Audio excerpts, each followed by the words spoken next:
Jump off that exhausting hamster wheel and into balanced living with Dr. Marissa. Promise you joy in the mystery.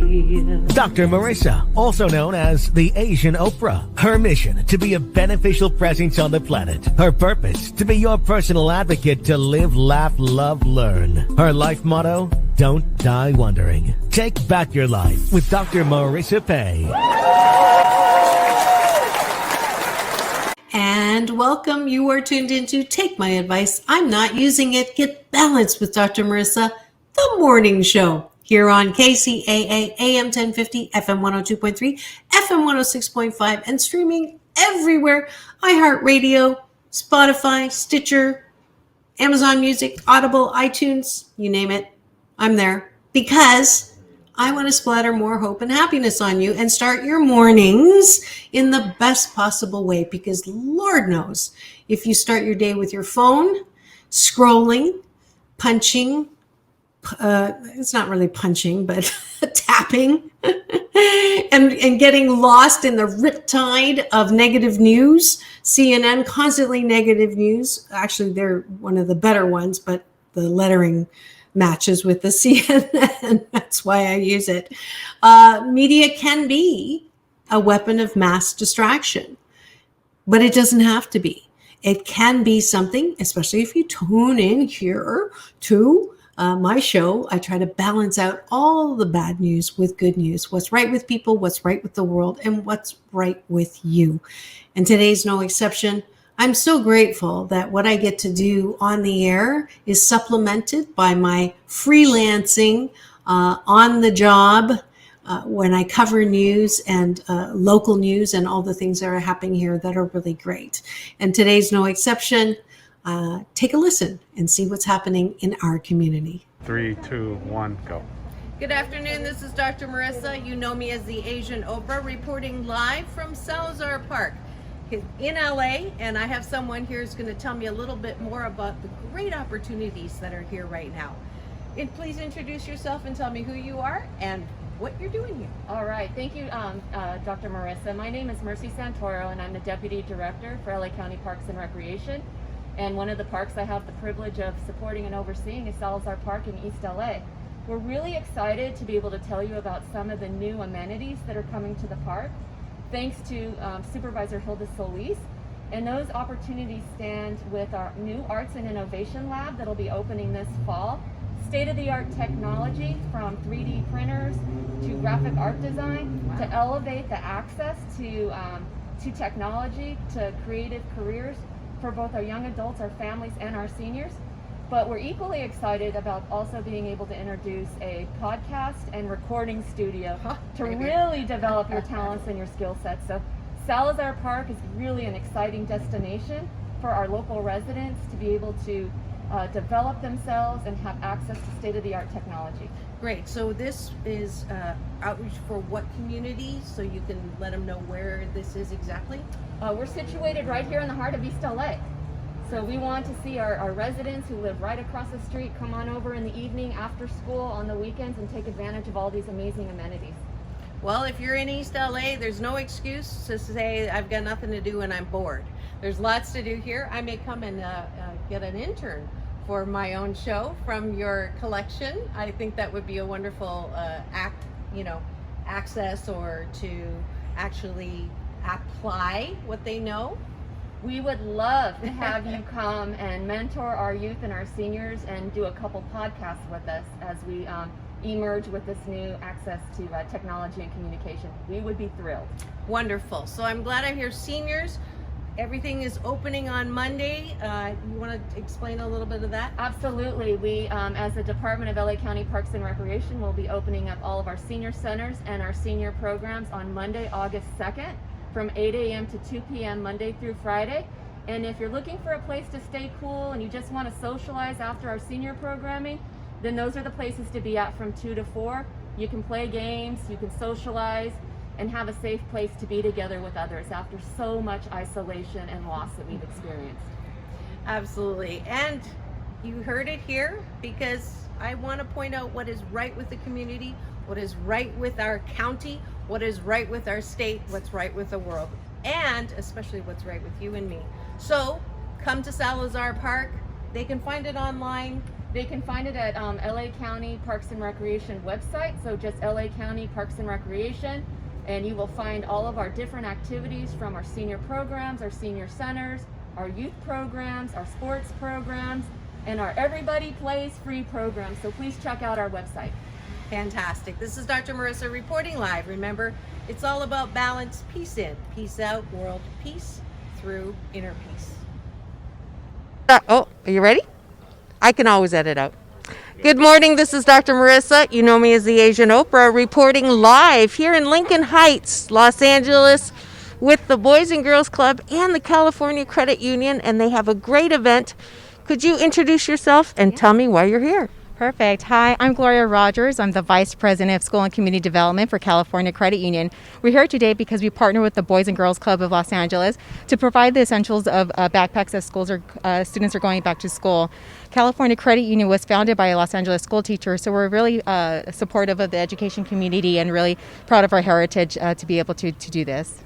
That's awesome. And so you have how many backpacks here? So today we have 500 backpacks. I'd like to thank all our members who donated our local branches to make this possible. Oh, so it's a community actually part of this, giving back. Yes, it's definitely so. We asked our members and the community as well to drop off a backpack to one of our local branches. We have 14 locations throughout LA County and Orange County, and we collected a total of the 500 backpacks to donate today.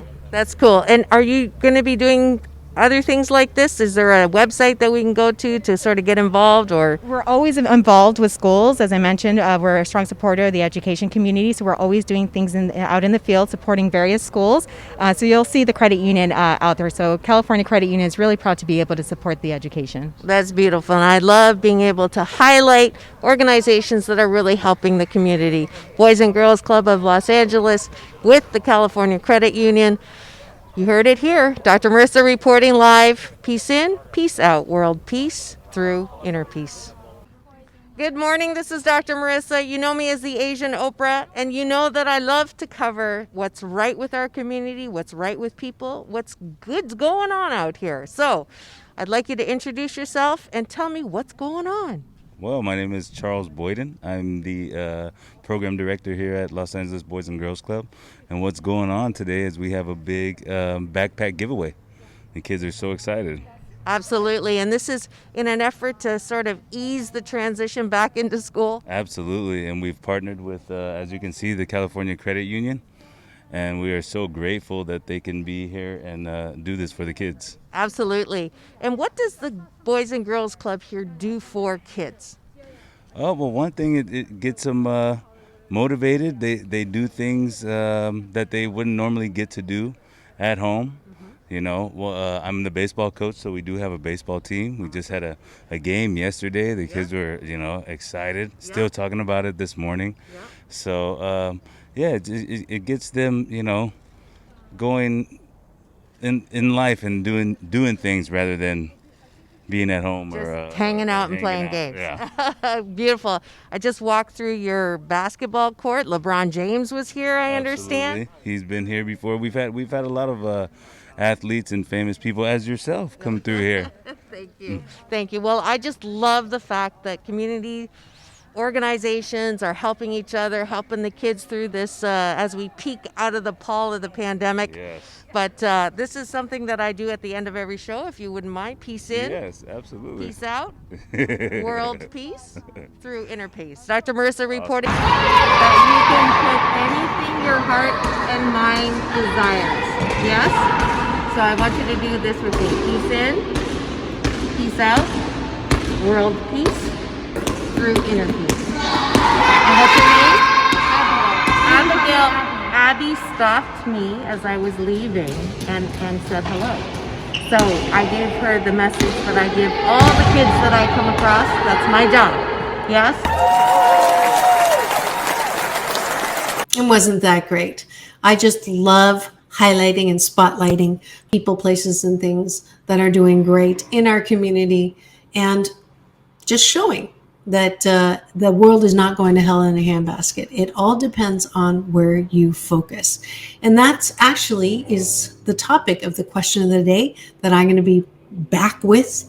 So don't go away. We'll be right back with more Take My Advice. I'm Not Using It. Get Balanced with Dr. Marissa, the morning show here on KCAA, the station that leaves no listener behind.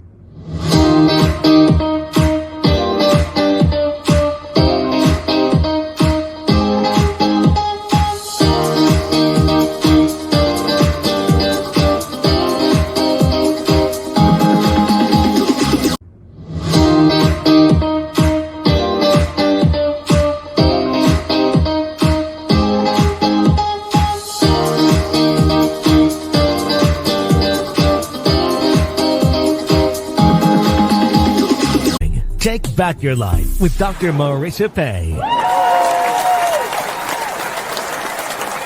And we're back. You're tuned into Take My Advice. I'm Not Using It. Get Balanced with Dr. Marissa, the morning show.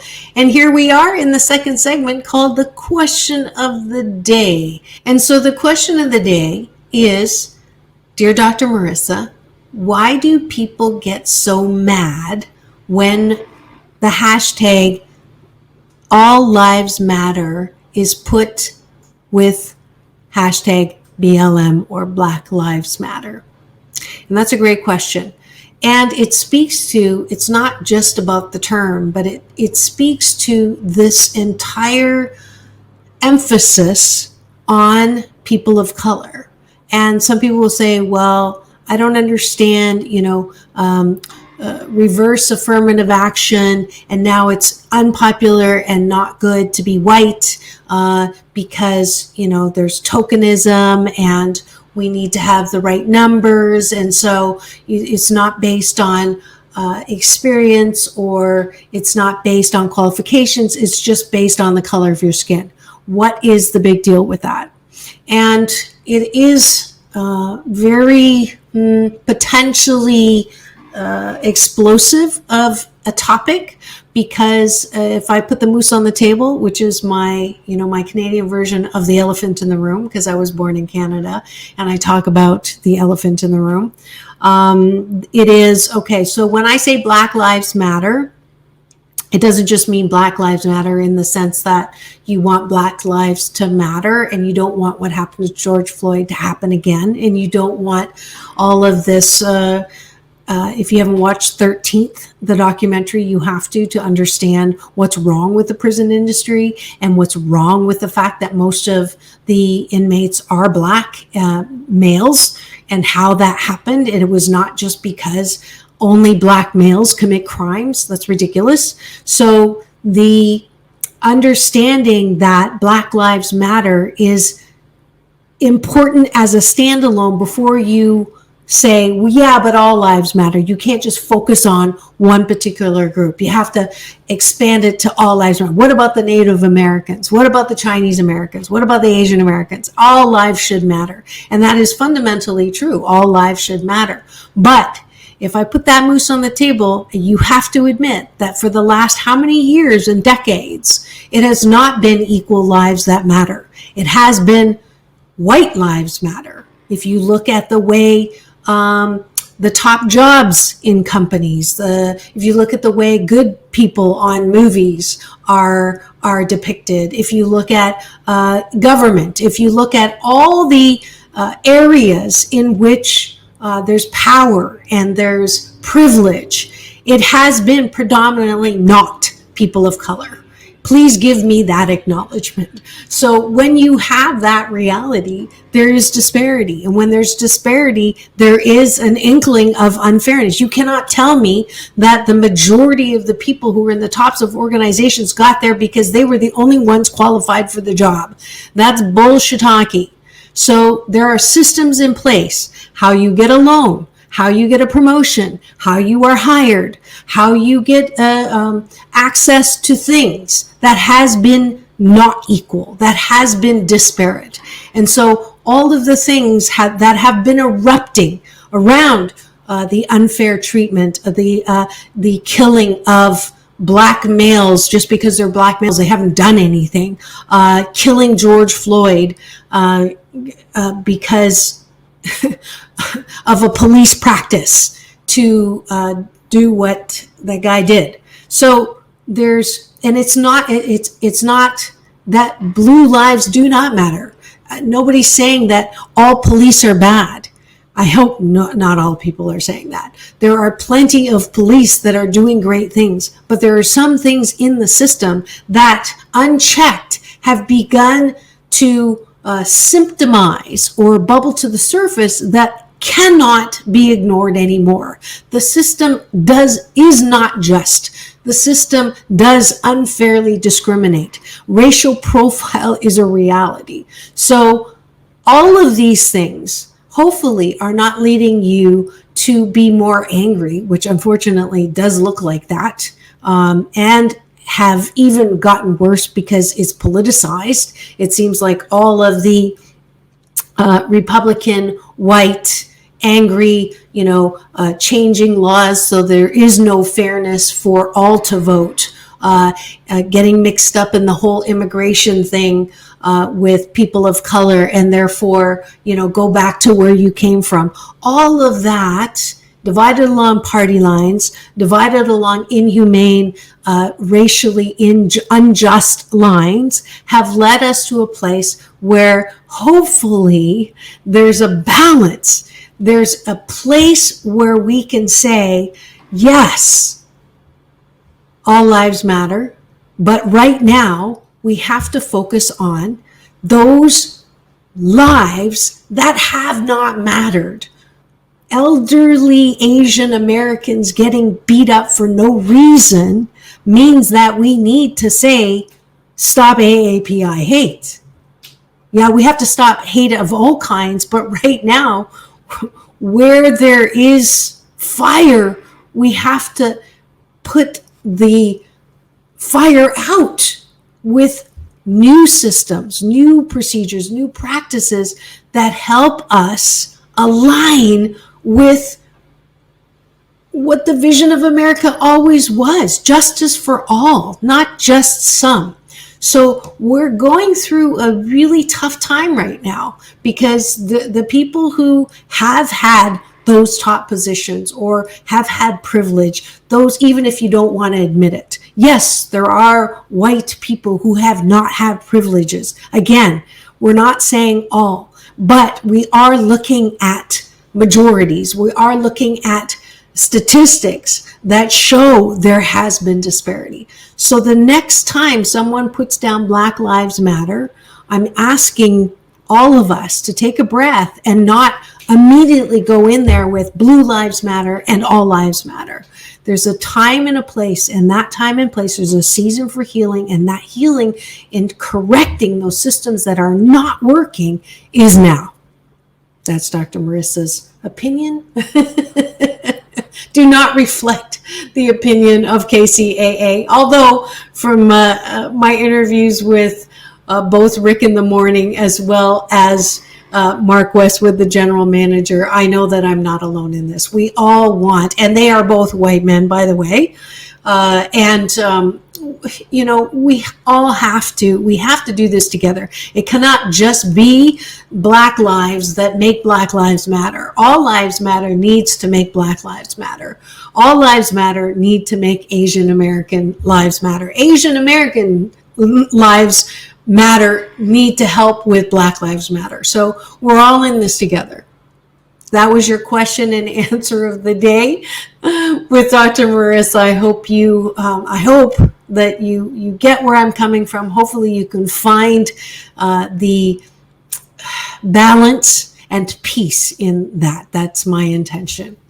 We'll be right back with more, and I have a special spotlight interview for you after the break.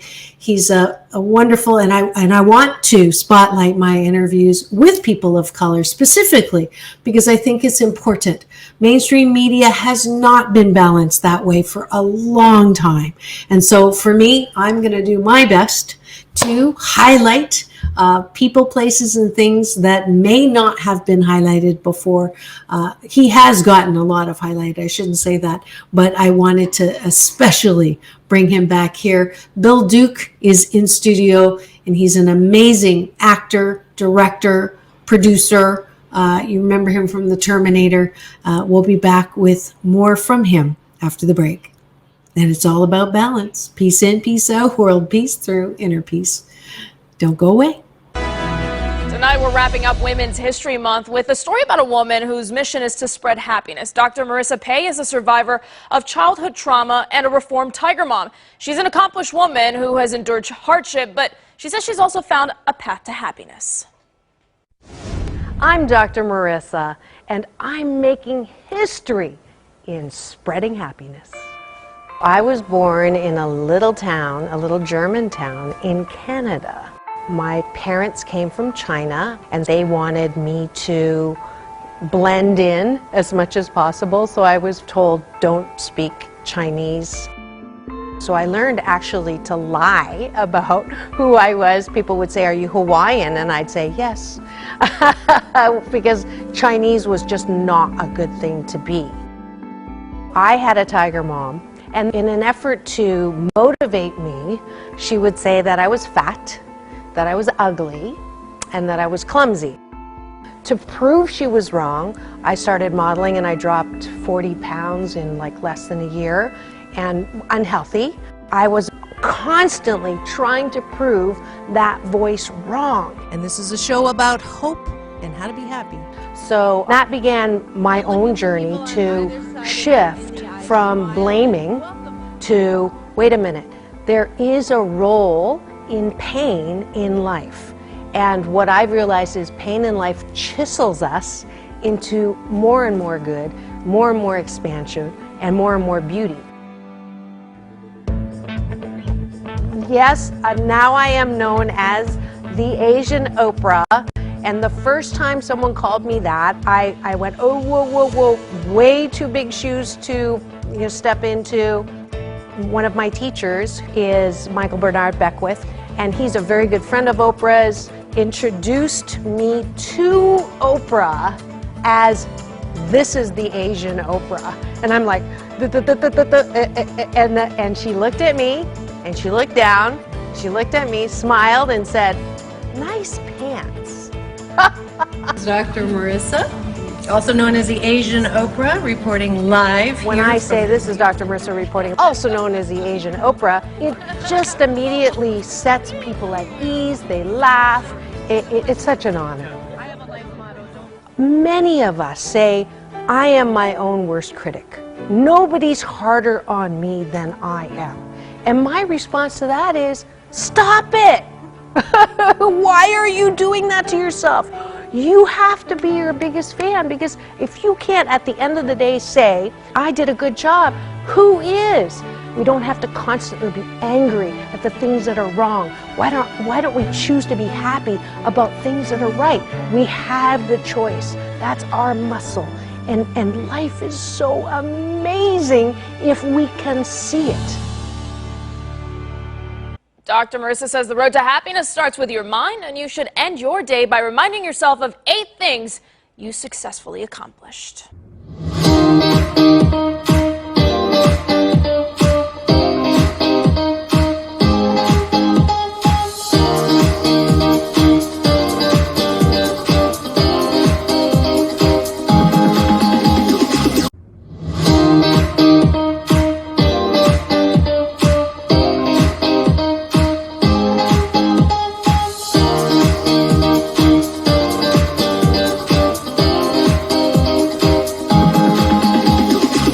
Take back your life with Dr. Marissa Pei.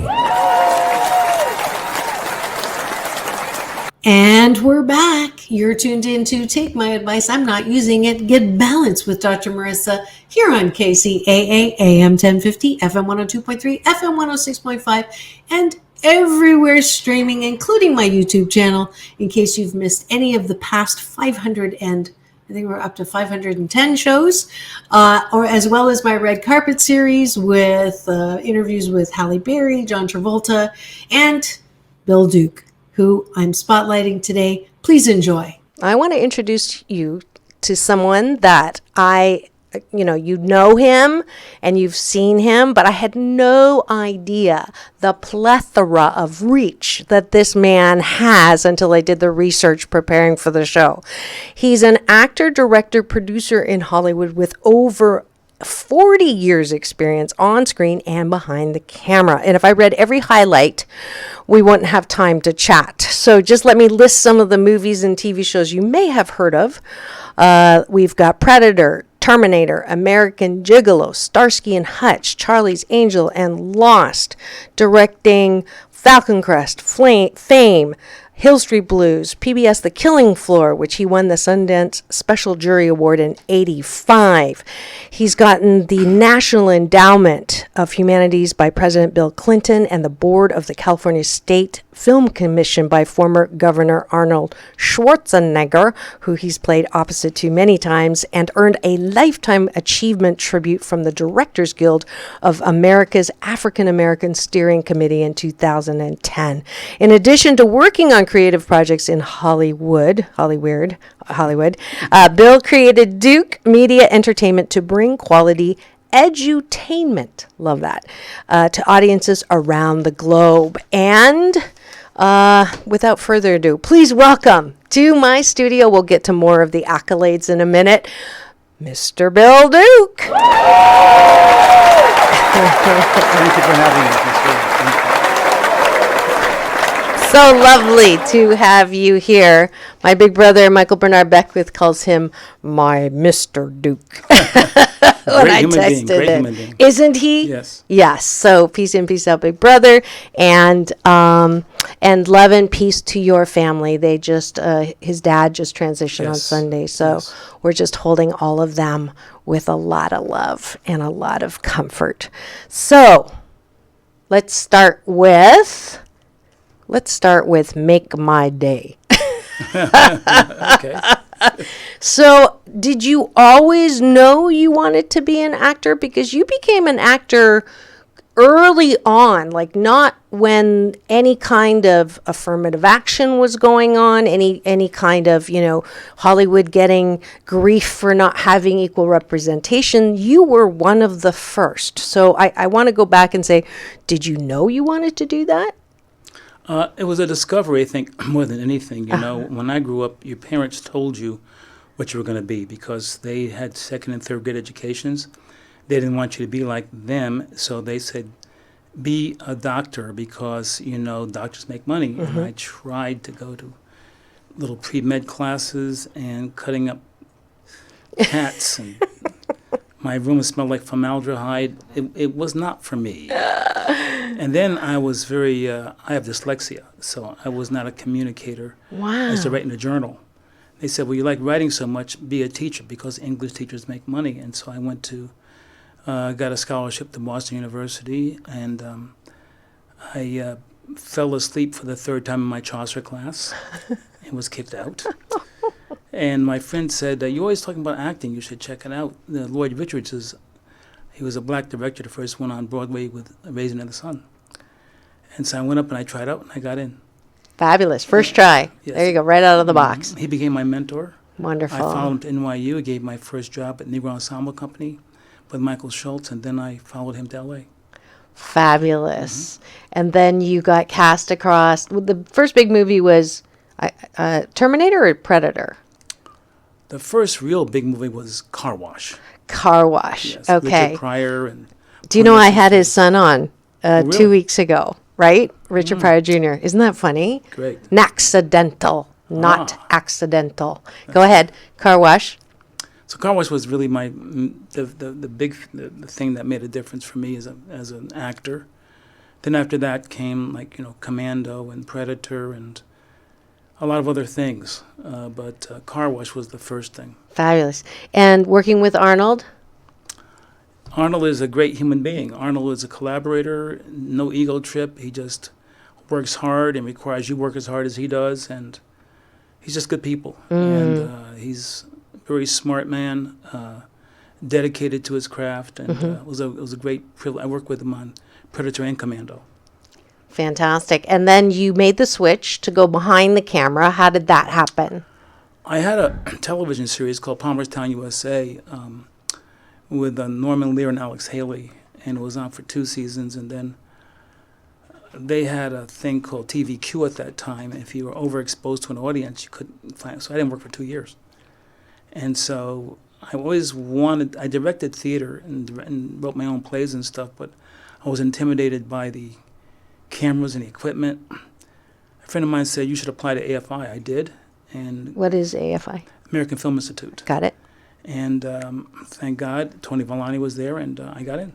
Fantastic. Fantastic. So it appears that you're kind of likable, which I can understand. Just the 2 times that I've met you, you have a beautiful, gentle, humble, sweet energy. Thank you. And I can now answer my own question, which is, why do you think people came and wanted to mentor you, or, you know, took that you under their wing, so to speak, and supported you in your journey? What else would you say? So for any aspiring people who really want to get into the industry, what would you say your keys to success are?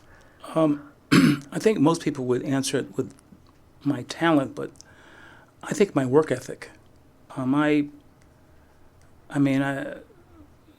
I was coming up, when other people stopped, I kept going. One of my things I did when I came up in television as a director, during the holidays, Thanksgiving, Easter, Christmas, New Year's, whatever it was, most directors wanted to be with their families and not direct.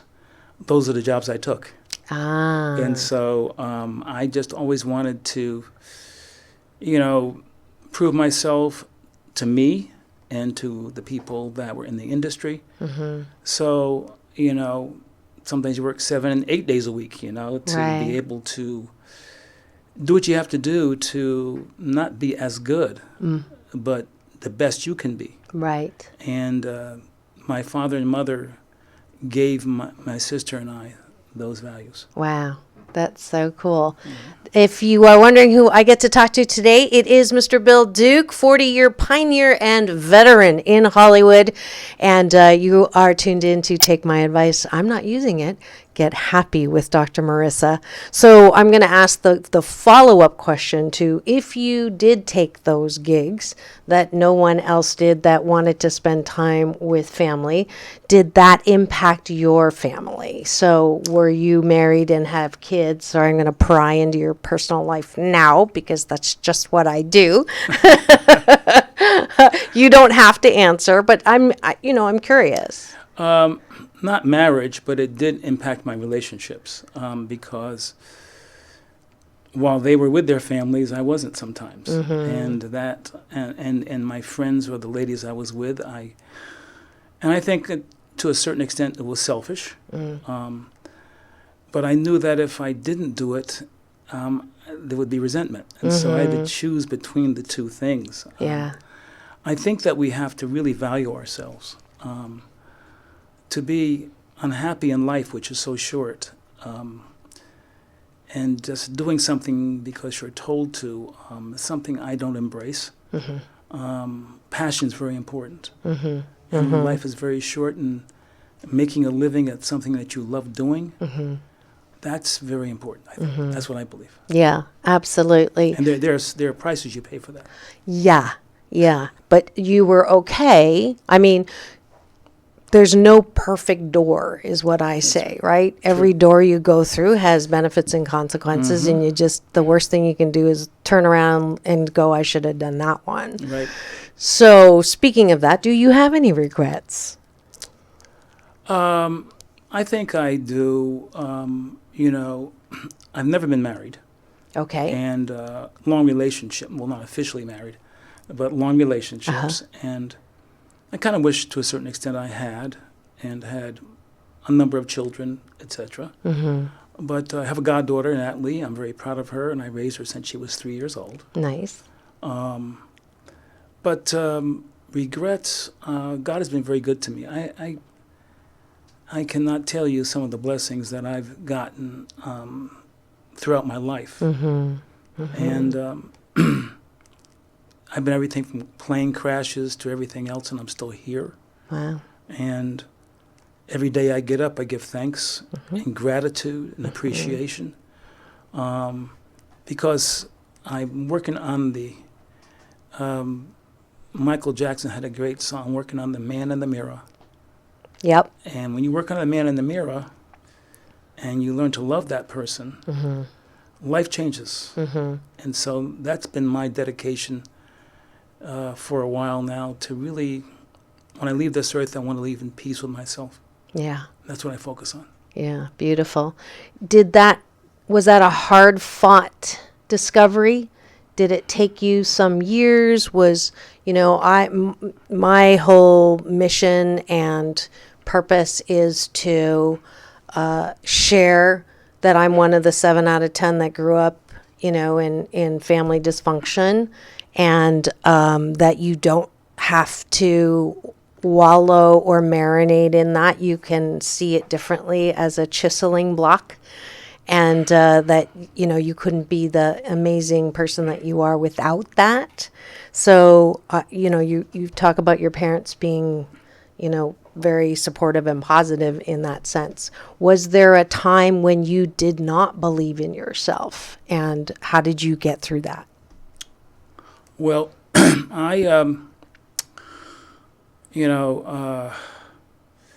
this is a business of rejection. People don't understand that, I think. And, when you go out for, let's say, 3 or 4 auditions a week, and in a month, everybody says no, no, no, no, no. You're told just to butch up and don't take it personally. But it has an impact on you. Psychologically, emotionally, rejection does something to you. Yeah, for sure. And to kill that pain, my unfortunate solution was drugs and alcohol. And so I took drugs for a while, and then I ended up on the street begging for money. Wow. Because I couldn't pay the rent.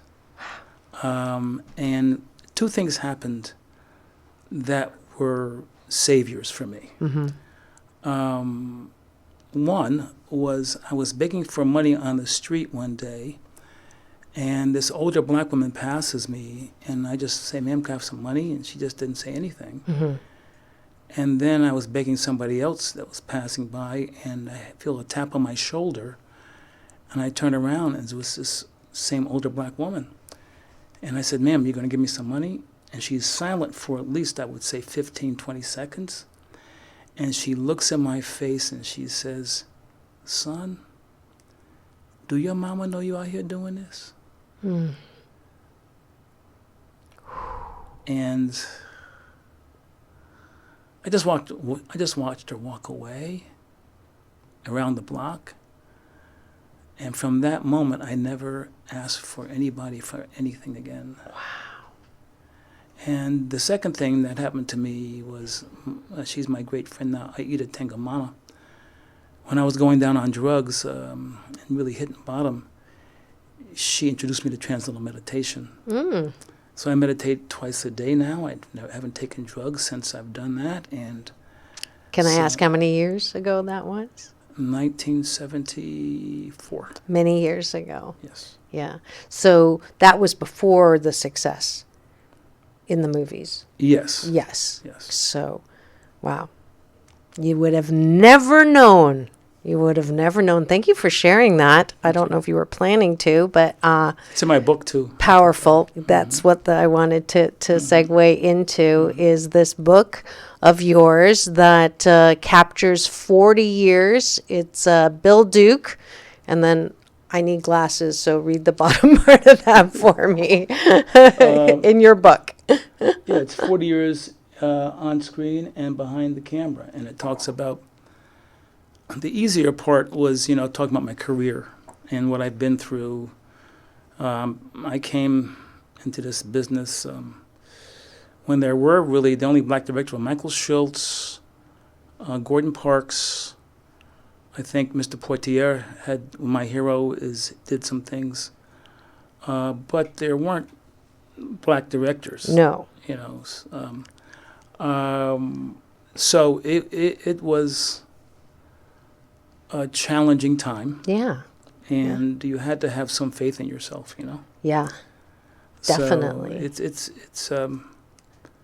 but through the grace of God, you know, I've been able to face a lot of those things and come through.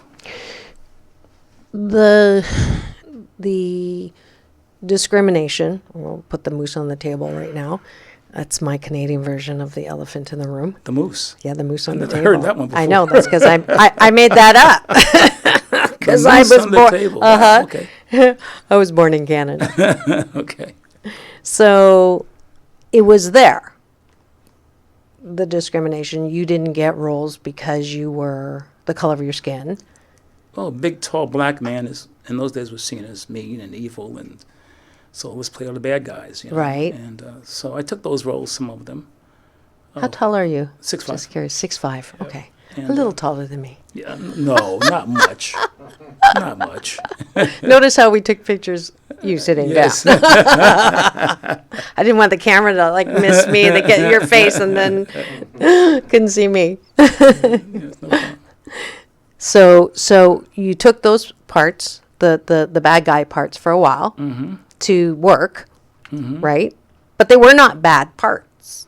No, they were good parts. Yeah. And luckily, I came up with theater, and so I was given a lot of skills from great teachers, NYU School of the Arts and BU and other places, so that I really understood that acting was not acting. Acting is being. When I teach, I tell my students it's falling into darkness backward, and you have to trust something that's within you creatively. And so I was very fortunate. I have great teachers, including Lloyd Richards and others, and Michael Miller and others. And it taught me a great deal in terms of the craft, and that's something I hope never goes away, because there is a craft. I mean, I respect reality shows. That's not acting, though. Don't even get me started. I'm sorry. I totally agree with you. Well, that's why my opening is I want you to focus on your own reality show. Please do not tune something in that just highlights the worst possible parts of humanity and the worst emotions that can be expressed by human beings. I just don't understand what's so attractive about that, but obviously it is, because it continues to get ratings and continues to be shown. But yeah, it is a craft, absolutely. Can that craft be, does someone actually have to have like the seed of that, just like a musician? Like, just sometimes people will say you can't teach musical genius. You cannot teach a singer to sing. They have to have that seed of what it is, and then you hone the craft. What would you say? Is that true for acting?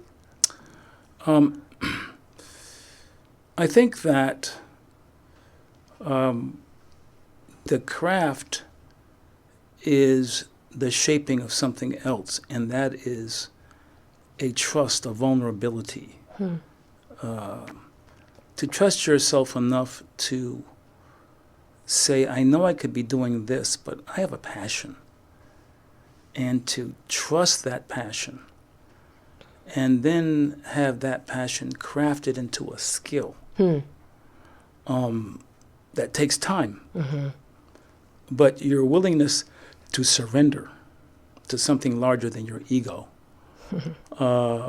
Wayne Dyer, who I read a lot, has this phrase, you can be a host to God or a hostage to your ego.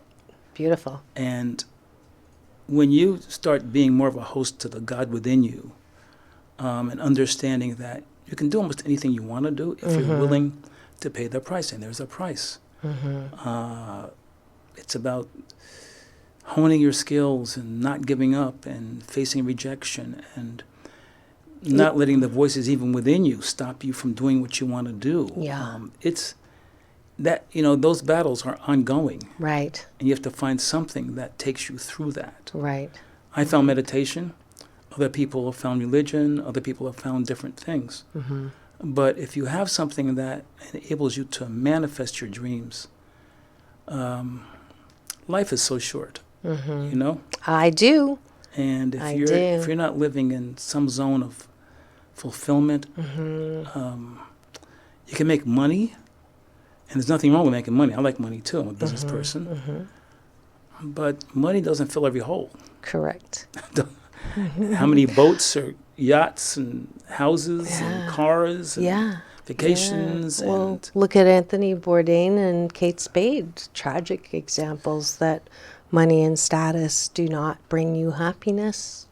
No. Right? No. So, absolutely. So there is a blisscipline, as Michael will call it.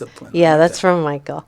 That is involved. And I think I'm hearing that from you as a theme. You can want and desire a whole lot, but if you're not willing to do things when you don't feel like doing them, practicing when you don't feel like practicing, sacrificing Netflix in order to find something that you would like to do differently, that's a blissipline, right? Well,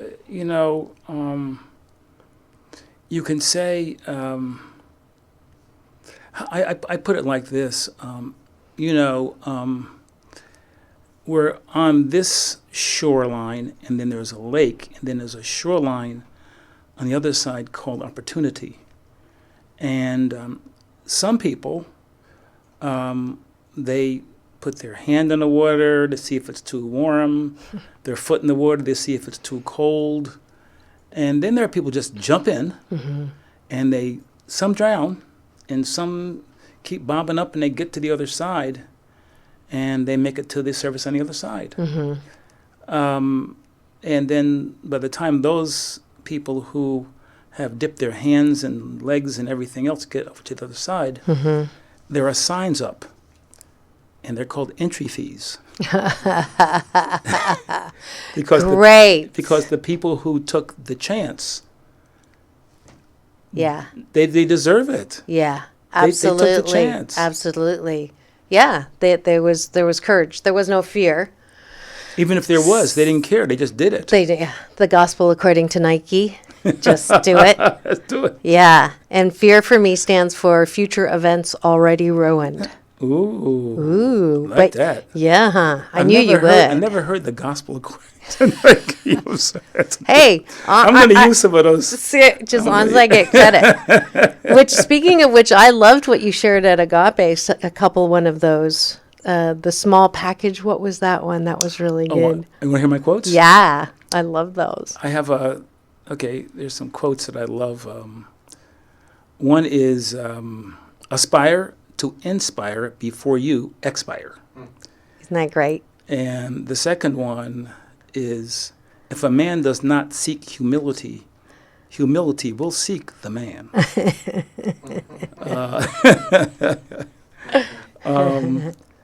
And another one is, in your lifetime, you will never see a smaller package than a person wrapped up in themselves. I love that one. That one I'll never get tired of hearing. Thank you. But why is it, though, that in Hollywood, of all the places, you're an anomaly because, Harvey, all the in the limelight kind of people, for good and for bad, infamous, famous, it seems like, and I've been on set and I do some, TV commentary, and, we did a stint for years broadcasting out of Sunset Gower, and there were a lot of shows there, and inevitably the pecking order on set was so misogynistic and so critical and so like your AD and your AD2 or the people, the grip or the bottom of the, not grips are not the bottom, but I'm just saying, what I'm talking about, a PA, yes. And they would, somebody would bark and they would jump how high and run and scurry and, like servitude. And I'm like, this is 2000. and 18. That was last year. But like, how does that still exist in Hollywood, and how do you deal with that? Well, I mean, am I seeing things? Am I no, wrong? you're not seeing anything. Okay. You're not seeing things. It's just checking. There is not every place, but there are places still where the ego is so dominantly in charge of everything. Yeah. That people throw phones in people's faces. I know. Spit, point, yell. Diminish people that work for them because of their insecurities. Right. I call them peripherally located egos. That's exactly. and egomaniacs with an inferiority complex. What an amazing guy. So down to earth. I loved meeting him in studio. Hopefully you enjoyed that. If you'd like to hear the rest of that interview, go to my YouTube channel, free subscribe, and you'll get to enjoy that. But in the meantime, I hope you have the best day ever. Remember, it's all about balance. Peace in, peace out, world peace through inner peace.